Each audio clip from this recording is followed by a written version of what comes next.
अर्केले भने अझै एक थप्पड मारौँ सर। अनि न्यायाधीशले रिसाउँदै किन नि भनेर भन्नुहुन्छ होइन। अनि अर्केले के भन्छ थाहा छ, 500 को खुद्रा छैन, मसँग 1000 मात्रै छ। आज मैले एउटा केटालाई एकदम राम्रोसँग झुक्क्याइदिएँ। सधैँ मलाई जिस्काइरहन्थ्यो। मैले भन्दै कि आज घरमा कोही छैन। अनि उसले भन्यो औ साँच्चै म आऊँ? अनि मैले पनि हुन्छ भन्दिएँ। अनि अहिले त्यसले फोन गरेर भनिरहेको छ तिम्रो घरमा त थाल्सा लाएको छ। अनि मैले पनि भनिदिएँ अघि भने होइन त कोही छैन भनेर। हामी केटीहरूलाई पनि साह्रै ठुलो पीडा छ हजुर। मेरो दाजुभाइ हुनुहुन्न भनेर भन्नुपर्छ, कसैले वास्तै गर्दैन। तर मेरो बोयफ्रेन्ड छैन भनेर फेसबुकमा हाल्नुपर्छ। 1000 वटा जति नयाँ फ्रेन्ड्स रिक्वेस्ट आएको हुन्छ। एउटा अविवाहित छोरीको बच्चा जन्मिने भयो। अनि बाउले सोध्यो ल भन् यो कसको बच्चा हो?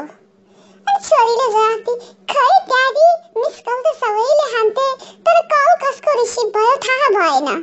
साला जिन्दगी लोमै बित्ने भयो।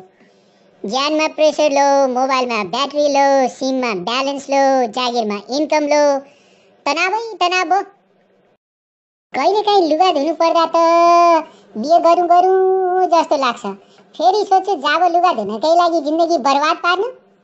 यो दगुरिरहन्छ तर पनि 500 वर्षभन्दा बढी बाँच्दैन। तर कछुवा कहिले दगुर्दैन, त्यही पनि 300 देखि 500 वर्षसम्म बाँच्छ। त्यसैले साथी हो बिहान कुद्न छोडौ र मस्तसँग सुतौँ। त्यो छोराले आफ्नो बुबासँग सोध्यो कि बुवा एउटा मान्छेले आफ्नो विवाहमा कतिसम्म खर्च गर्छ? अनि बुवाले भन्नुभयो थाहा छैन छोरा, म त आजसम्म गर्दैछु। मान्छेहरूले फोटो खिच्दै नराम्रो आयो भन्दै डिलिट गर्दै फेरि फोटो खिच्दै गरेको देख्दा लास्टै हाँस उठ्छ मलाई। ए बाबा थोप्रामै त्यस्तो छ त कसरी आओस् राम्रो? एउटा श्रीमतीले भनिन् तिमीले बिहे पहिले त कति उपहार दिन्थ्यौ, अब त दिँदैनौ। अनि श्रीमानले भनेछन् तिमीले कहिले सुनेको छौ माछा जालमा परेपछि पनि माझीले चारो खुवाएको? एउटा केटालाई बाउले बेसरी गाली गर्नुभएछ, नालायक, फेरि फेल भइस डान्समा भनेर। छिमेकीको छोरीलाई हेर, उ सबै क्लासमा फर्स्ट हुन्थ्यो भनेर। अनि त्यो केटाले जवाफ दिएछ बुवा कति हेर्नु, उसैलाई हेरेर त यो हालत भएको छ अरे के। एउटा मान्छेले होइन पागल जस्तो भएर आकाशमा ढुङ्गा फालिरहेको थियो। अनि त्यस पछाडि बुढीले भन्छन् ए बुढा के गरेको त्यस्तो, किन आकाशमा ढुङ्गा फालेको नि?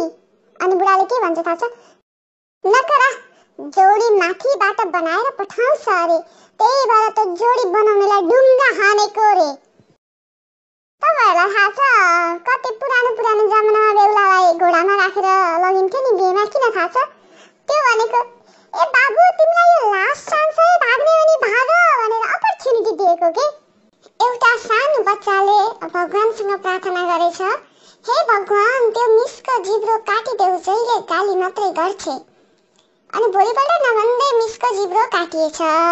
अनि होइन त्यो बच्चा एकदम खुसी हुँदै भोलिपल्ट के भनेछ, हे भगवान त्यो सरको हात पनि काटिदेऊ, जहिले मलाई पिट्छ। अनि भोलिपल्ट सरको हात पनि काटिएछ। है अब त्यो बच्चालाई लाग्यो अब एउटा अन्तिम काम गर्नु पर्यो। मेरो बाउले सधैँ जाड खाएर सधैँ झगडा गर्नुहुन्छ, मलाई चक्लेट किनिदिनु भन्दा पनि किनिदिनुहुन्न, अब भगवानलाई प्रार्थना गर्नु पर्यो भन्छ है। अनि भन्छ हे भगवान तपाईँ मेरो बाउलाई पनि लानुहोस्, के अरे आखिर मलाई कहिले केही किनिदिने होइन, जहिले जाड खाएर झगडा मात्रै गर्ने हो भनेर भन्छ होइन।